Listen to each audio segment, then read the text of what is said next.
Okay, let's talk about something we all face. You ever find yourself just searching for the right words? Well, in the next few minutes, we're going to build up your confidence and make every conversation you have feel way smoother, just by mastering a few key phrases.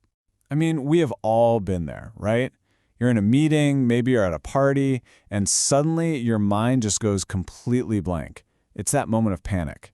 And look, it's a super common anxiety, but the good news? It is absolutely something we can fix. So I want you to think of this explainer as your own personal guide. We're literally going to build a conversational toolkit just for you. We'll stock it with practical, super easy to use phrases that are going to empower you in pretty much any situation you can think of. Okay, so the first step, and this is crucial, is to understand who you're talking to and where you are. It's all about context. We can basically break it down into three main levels. You've got formal, think professional settings, then there's neutral, which is your everyday, polite interactions, and finally, informal, which is, when you're just with friends or family. Getting this right from the start, that's the key. All right, first up, breaking the ice. This is all about how to kick things off with confidence and, make a really great first impression. Your greeting, it sets the tone for the entire interaction, right from the get-go. Something simple like hello or hi, how are you? Those are fantastic, really safe bets for most situations. But of course, if you're with your friends, a casual what's up works perfectly.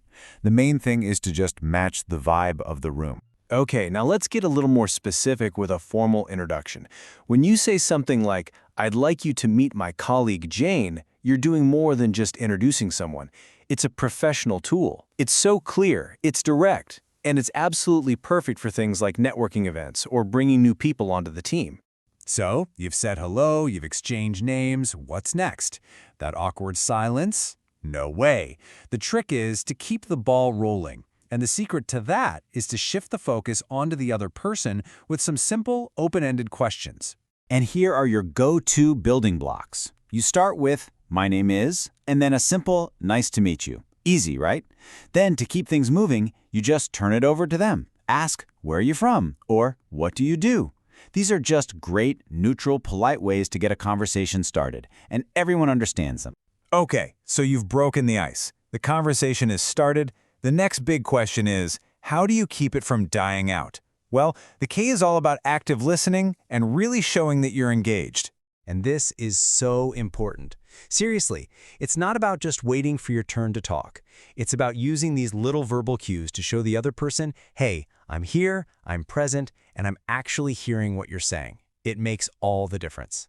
And these little cues can be super simple. Just an lets them know you're following along. Something like "that's interesting" really encourages them to tell you more. And "I see what you mean." That one is incredibly powerful. It validates their perspective, even if you don't necessarily agree with them yet. But what happens when you get lost?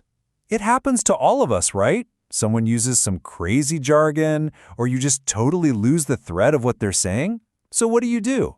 The answer is not to just nod and smile and hope for the best. Here's something I really want you to remember. Asking for clarification is a sign of strength, not weakness. It actually shows that you care enough about what they're saying to want to get it right. It's a sign of respect. And this right here, this is the perfect tool for that job. I'm not sure I follow you. Could you elaborate? It's so polite, it's not confrontational at all, and you can use it anywhere, from a super casual chat to a formal board meeting. It just invites the other person to explain a little more, which honestly is usually helpful for everyone listening. Okay, let's tackle what might be the trickiest part of any conversation: disagreements. But here's the thing. Disagreeing is totally normal. It's even healthy. The skill is learning how to do it constructively without making things weird. This three-step formula is pure gold. Seriously. First, you acknowledge their point of view. You say something like, "I see your point." That part is so crucial because it immediately lowers their defenses. It shows you're respecting them. Then, and only then, do you politely state your disagreement and offer your own take. See what that does? It turns a potential fight into a real discussion. And there's some real nuance here. You have options. A softer approach like, "I'm not sure I agree with that," is great when you want to be a little more tentative. On the other hand, something like, "I can understand where you're coming from, but," is a bit more direct, but it's still super polite. It leads with empathy before you make your counterpoint. Okay, we talked about starting strong, but how you end a conversation is just as important. You really want to wrap things up smoothly and leave that person with a positive feeling. And you guessed it, context is everything. Something like, "It was nice talking with you," is a wonderful, polite way to signal you're ready to move on, especially in a professional setting or with someone new. With a buddy, "See you later" is totally fine. The whole point is to make the ending feel natural and not like you're just cutting them off. And here's one last, but really crucial detail for you. How to respond when someone says thank you. You're welcome. That's the classic, it works anywhere. My pleasure adds a little touch of formal class, It suggests you actually enjoyed helping. And then no problem is way more casual, kind of saying, hey, it was easy for me. Each one sends a slightly different message, and it's good to know which one to use. So when you step back and look at all this, you realize these phrases aren't just words. There's so much more. From the first hello to the final take care, they are all tools that help us build connections with people. And that's the real goal, isn't it? To make the person you're talking to feel heard, feel respected, and feel valued. And that is what I want you to take away from this.